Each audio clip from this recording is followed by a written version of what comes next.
A few streams ago, we covered a foodshops video about transmedicalism arguments.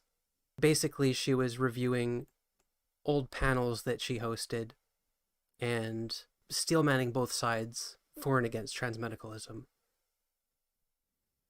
And it was floated that I show up for a debate with foodshops, with someone in the community, maybe one of the mods or something. I'm not sure.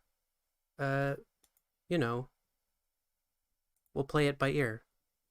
This is kind of an experiment. I haven't done a live debate before, and I have basically no audience right now, so this is kind of inconsequential. We can just see how I do in a live debate setting. And in the interest of putting our best foot forward, I did some research. I listened to some transmedicalist debates. I read some articles. I looked up some data, and we've got a little research document. This is basically like a test run, you know, just kind of, we're looking at what we have. We're seeing if anything stands out as good or bad. This is like a peer review process. Here's the kind of outline that I've got. And I don't really know what the positions exactly that I'm arguing against are, because I'm not entirely sure who I'm debating or what the positions of the person I'm debating are. So I'm just kind of arguing against transmedicalism in the general sense, and we're just gonna play it by ear, but this is the gist of it. Transmedicalism, the belief that being trans is defined by gender dysphoria or pathologized by some other such medical barriers, is a misnomer. It ignores actual existing medical consensus and guidelines. Its adherents actively fight against trans rights and pass laws to remove access to trans healthcare. It has historically led to forced sterilization and conversion therapy. It enforces rigid stereotypes that do more to harm trans people than good. Finally, it's not the only way forward. There are real examples of pro-trans laws passing that do not fit the transmedicalist framework. Then we've got a list of anti-transmed arguments. These are not all of the anti-transmed arguments that we could make. These are just kind of the ones that I felt would play well to the audience that we will probably be in front of. Because this list was a lot longer before. I kind of pared it down to try and be really focused on what I thought might be the strongest for us in this context. So here's what we've got. The top one is that transmedicalism ignores the consensus in scientific organizations. So firstly, we've got the DSM-5, which draws a distinction between gender identity and dysphoria. And they say, and we can click the link here, this document, by the way, is available in the description. I encourage everybody to click the link and follow through with all of the links that are available in here. Please check my sources. I really want people to fact check me. I'm super interested in criticism. I want to be proven wrong. That would be super awesome. Please leave a comment below if you have any criticisms. Okay, so we've got the DSM-5 here, and they say gender identity is a category of social identity and refers to an individual's identification as male, female, or some category in between, i.e. gender fluid, or a category other than male or female, i.e. gender neutral. So they're drawing a distinction between gender identity and gender dysphoria. We can, hold on, maybe I should add this to the document actually. See, this is why we're doing this. Yeah, here we go. Gender dysphoria, as a general descriptive term, refers to the distress that may accompany the incongruence between one's experienced or expressed gender and one's assigned gender. See, there's a distinction there. They actually recognize gender identity as its own distinct thing. All right, then we got the American Psychological Association. Their definition of transgender is adjective, an umbrella term used to describe the full range of people whose gender identity and or gender role does not conform to what is typically associated with their sex assigned at birth. American Medical Association. Many but not all transgender people experience gender dysphoria. The Mayo Clinic. The terms transgender and gender diverse cover a range of gender identities and gender expressions. These terms move past the idea that all people can be classified as only one of two genders, male or female. The American Academy of Pediatrics and the American College of Osteopathic Pediatricians. They define transgender as someone whose gender identity doesn't match their sex assigned at birth, includes transgender girls, transgender boys, and non-binary people. The World Professional Association for Transgender Health, or WPATH. Persons must be able to freely express their gender identity, whether or not that identity conforms to the expectations of others. WPATH further recognizes the right of all people to identity documents consistent with their gender identity, including those documents which confer legal gender status. So you notice that all of these are mainstream medical organizations that provide guidelines and research that doctors around the world rely on. And they all are saying things that conflict with the general transmedicalist framework. For somebody to buy into transmedicalism, they would have to reject all of these organizations in their approach to transgender healthcare, which is to say that the medicalism in transmedicalism is inaccurate. It's a misnomer. The next argument is that adherents fight against trans rights. So we can look at a transmedicalist organization called GenSpect. They're a nonprofit organization that lobbies against access to trans healthcare.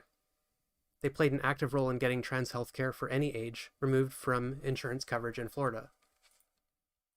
And like everything on this, there is a link. So we have people from GenSpec signing onto the resolution. They intervened in a court case in Arizona in defense of a statewide ban on trans healthcare. They also campaigned against California's trans refugee status bill. You can read this article on your own time. It's linked again in the research document. So that's two so far. It ignores the consensus in scientific organizations, and its adherents fight against trans rights. The third argument we have is that it leads to forced transition. If you set a medical requirement for societal status, you end up coercing people into the choices they regret. This can lead to harm and even detransitioners. Past approaches to transgender healthcare have taken a transmedicalist approach and have led to policies of forced sterilization. Modern guidelines and activism have moved beyond this, and the laws are changing to reflect this new approach. Over 30 countries, regions, and states across 4 continents have developed self-declaration laws in opposition to these policies. Reduces trans people to a mental illness. This was also used historically to gain marginal acceptance for gay people, but led to conversion therapy and was ultimately a bunk science. Also has led to efforts to inflict conversion therapy on trans people. SEGM, a transmedicalist nonprofit org, lobbies for conversion therapy. Again, another link to the source. GenSpect, and we're looking at them again, we talked about them above. Another transmedicalist org, also lobbies for conversion therapy. We've got another source here. And seeks 100% desistance, the complete elimination of trans people. GenSpect also supports an organization called Our Duty, which has stated that it should be the objective of any advanced civilization presented with this problem to target 100% desistance and as early as possible. Desistance means when someone stops identifying as transgender and pursuing medical transition. This is who is repping transmedicalism. They think trans people are sick and we should get rid of them. The next argument is that strict binary and transmedicalist expectations incentivize patients to lie in order to gain access to care that they otherwise couldn't. And we have here a qualitative analysis called Transmedicalism and Resistance in Non-Binary Narratives of Gender-Affirming Care. And this is actually going over conversations from real people who have sought healthcare and had to lie to their doctors in order to actually get healthcare that they weren't able to get otherwise. And then the final argument is that it's philosophically untenable because, as we've covered this before, cis people can get dysphoria and transitioned people can lose dysphoria. And that's it. We had a whole list of pro-transmedicalism arguments and counter-arguments, and I just got rid of it. I figured I don't want to over-prepare.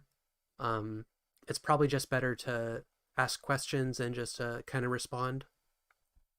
If I hear some argument that I don't know the answer to, I should probably just ask for evidence or ask what they mean by that.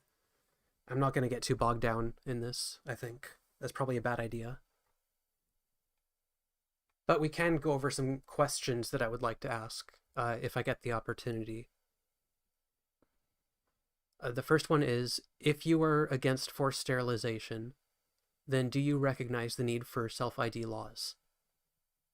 If we gatekeep legal identification behind medical barriers or transition, then we create perverse incentives where people are coerced to transition who may not want to. Historically, this has led to barbaric policies, including forced sterilization. Human rights orgs globally have spoken out against this and advocate for the need to separate legal identification from medical access. Another question we could ask is, why should we hold trans people to a different standard than cis people? Cis men can wear dresses and makeup. Cis women can have beards if they want. Cis men can have breasts. That doesn't make them not their gender. Anyone can be gender nonconforming. Why are we holding a double standard? Another question that occurred to me when listening to the Foodshops panel is, if optics are all that matters, then wouldn't it be best for all trans people to go in the closet until Republicans cool down for a while? After all, that's what they're saying they want. If we want to appease them, then what's with the half measures? I'm not sure what the response to that would be, but I don't know. That I'm very curious about that. It probably depends on who I would ask and how transmed they are. Another one is Keffels trans? And this is just kind of rephrasing the other thing, the philosophically untenable thing. Keffels doesn't experience gender dysphoria. If yes, then how can she be trans? If no, then what is she? The next question is, what about someone who has gender dysphoria and wants to transition, but lives in a red state, where they would be lynched by their family or community? And this really depends on the person too, because some trans medicalists will say that that person is trans as long as they want to transition. So this really depends on who I ask. But it's good to keep in mind, so I'll keep this in here. You know, I think that's important to ask. And the last one is, and I don't know if it'll get to this question or not, but I have no idea what the answer to this would be, but I'm curious anyway. If transgender and transsexual are different things, can someone surgically transition and identify as transsexual without changing their gender? So by this, I mean, could a person who's born assigned male at birth transition their sex? They get bottom surgery, they fully transition, they're a transsexual, but they don't change their gender, so they still identify as a man. Would a transmedicalist accept that person as a transsexual? And if yes, then do they accept that men could have like vaginas and breasts? And if yes, then why? That's kind of where that's going. I have no idea how they would answer that, but I'm very curious. Some other information that may or may not come up. Before the Affordable Care Act, gender dysphoria was actually used as a criteria to exclude trans people from access to healthcare by way of labeling it as a pre-existing condition. So medicalization is not always a guaranteed path to winning rights. Transmedicalist groups are often run by cis people. Society for Evidence-Based Gender Medicine, SEGM, was founded by a cis man named William Malone. The group lobbies in favor of conversion therapy. Most brains, 98% of 5,500 scan, fall into a wide spectrum of characteristics and are not fully male or female. Aside from size, there are few major differences between male and female brains. According to a 2021 meta-synthesis of 3 decades of human brain sex different findings. I've also included an Aaron Reed Twitter thread about how transmedicalist orgs actively campaign to remove access to trans healthcare. I highly recommend reading that. It's very interesting. I don't think these are true, but I don't think those are super relevant. Non-binary people experience dysphoria. That's true. That might be relevant. That might come up. Random thoughts. Medical transition is new. There is more historical evidence for social transition than medical transition. Conservative arguments are bad faith. They are manufacturing these concerns to drum up voter support for their broader power grabs. These are just kind of notes that I thought wouldn't fit anywhere else. Conservatives don't care about the difference between binary and non-binary trans people, or trans people and gay people, or gender non-conforming people. You could conform as perfectly as possible and they would still campaign against queer people as a whole. And then there's this. I really want to use this as my intro, but I feel like it would poison the entire conversation, so I'm putting it here. But I still think it's really funny. If I just show up like I'm reclaiming transmedicalism, I am the one true transmedicalist, everyone else is a phony, I'm American Medical Association pilled, I keep a copy of the W-Path on my nightstand, and I read it every night. I have the American Psychological Association's definition of transgender tattooed on my ass. I think we should follow the scientific consensus on how to treat trans people. I am cucked by the medical industry. So yeah, that's basically it. So if anybody has watched this far, I implore you to please leave a comment below. I'm very interested in critique. I want my arguments to be as good as possible, if this ever actually does end up being a debate.